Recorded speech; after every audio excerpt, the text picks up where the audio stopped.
Name,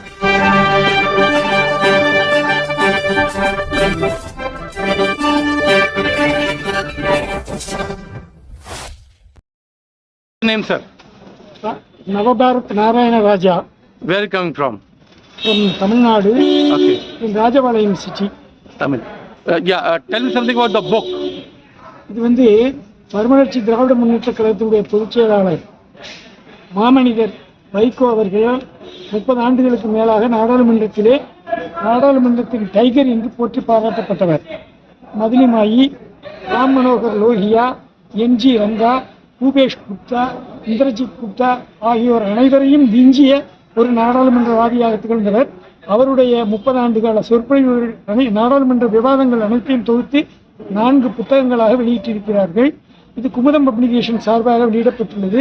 அந்த நிகழ்ச்சிக்காக நான் தமிழ்நாட்டில் ராஜபாளையத்திலிருந்து இங்கே வந்திருக்கிறோம். நாங்கள் இந்த புத்தகம் என்பது இது ஒரு புத்தகம் என்று சொல்ல முடியாது. இது எதிர்காலத்தில் வரக்கூடிய அரசியல்வாதிகளுக்கும், அதாவது இந்த மெம்பர்ஸ் ஆஃப் பார்லிமெண்ட்டு அல்லது சட்டசபையில் இருக்கிறவங்க அவங்கெல்லாம் இதை படிக்கிறதுக்கு ஒரு வழிகாட்டு நூலாக இருக்கும் என்று நான் நம்புகிறேன். அவருடைய அரிய உழைப்பு இதில் அற்புதமாக, இந்த புஸ்தகங்களில் அற்புதமாக தெரிகிறது.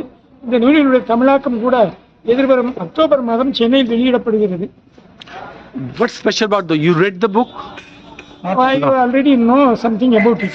Okay. ஏற்கனவே இந்த புத்தகத்தை பற்றி ஓரளவுக்கு எனக்கு தலைவர் அவர்களுடைய நாடாளுமன்ற உரைகள் அனைத்துமே நான் படித்திருக்கிறேன். அந்த காரணத்தினால் எனக்கு இந்த நூலை பற்றி ஓரளவுக்கு எனக்கு அதிகமாக தெரியும். What's special about the book? What you said already read it? அதாவது ஒரு பார்லிமெண்டேரியன்னா எப்படி விப்ரண்டா இருக்கணும் அப்படிங்கிறதுக்கு இந்த மாமனிதர் வைகோ என்பவர் ஒரு ரத்த சாட்சி, உயிரோடு இருக்கக்கூடிய ஒரு ரத்த சாட்சி. எதிர்காலத்திலே நாடாளுமன்ற ஜனநாயகம் நிலைக்க வேண்டுமானால் இது போன்ற ஒரு நல்ல சிறந்த அறிஞர்கள், மேதைகள் உருவானால்தான் விவாதங்களோடு நாடாளுமன்றம் நடைபெறும். ஆனால் இன்றைய காலகட்டத்திலே எந்த ஒரு மசோதாக்களும் நாடாளுமன்றத்திலே விவாதங்களே இல்லாமல் நிறைவேற்றப்படுகிறது. இது வரலாற்றின் அவலம் என்று நான் நினைக்கின்றேன். நாடாளுமன்றம் என்று எதற்காக இருக்கிறது? எந்த ஒரு பில்லாக இருந்தாலும் சரி டிபேட்டுக்கு எடுத்துக்கணும். டிபேட்டுக்கு எடுத்தாதான் அதனுடைய ப்ரோஸ் அண்ட் கான்ஸ் எல்லாமே சொல்லுவாங்க. What is right, what is ராங்கிறது தெரியும். ஆனா இப்ப இருக்கிற டெமோக்ரஸியில கடந்த 10-12 ஆண்டுகளாக நாடாளுமன்றத்திலே எந்த விதமான விவாதங்களும் கிடையாது. ஒருதலை பட்சமாக அவங்க பில் கொண்டு வர்றாங்க, அப்படியே அன்னைக்கே அதை செலக்ட் கமிட்டிக்கு அனுப்புறது கிடையாது, பார்லிமெண்ட்ல டிபேட்டுக்கும் கொடுக்கறது கிடையாது. எல்லா நிலைமையும் பாராளுமன்றமே இப்ப கொஞ்சம் மரணத்தை நோக்கி சென்று கொண்டிருக்கிறது. இதெல்லாம் பார்க்கும்போது இந்தியாவுடைய விடுதலை பெற்று 100வது ஆண்டு ஆகும் பொழுது இந்தியாவுடைய அரசியல் சட்டமும் இந்த நாடாளுமன்ற முறை அரசாங்கமும் இருக்குமா என்பதே எனக்கு சந்தேகமாக இருக்குது. Now you got new Chief Minister, Mr. Vijay. Tell me something about. He's a good Chief Minister. Yes.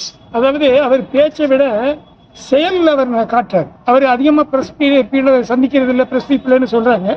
ஆனா இப்போ அவர் வந்த பிறகு கண்ட்ரி அண்ட் டவுன் பிளானிங்லேயோ, எஜுகேஷன் டிபார்ட்மெண்ட்லேயோ அல்லது ரிஜிஸ்ட்ரேஷன் டிபார்ட்மெண்ட்லேயோ இதுவரை எந்த ஊழலும் நடைபெற்றதாக எங்களுக்கு செய்தி கிடையாது. 1000 பேர் நான் ஒரு பள்ளி நடத்திட்டு இருக்கேன். அப்போ முந்தியெல்லாம் ஒரு ஏதாவது ஒரு தலையாரி வேலைக்கு போனா கூட 18 லட்சம் ரூபாய் கொடுக்கணும் மினிஸ்டர்.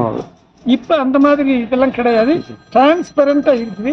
பட் அவங்க இப்ப லேர்ன் பண்ணி கொண்டு வர்றாங்க. அதனால it will take some time.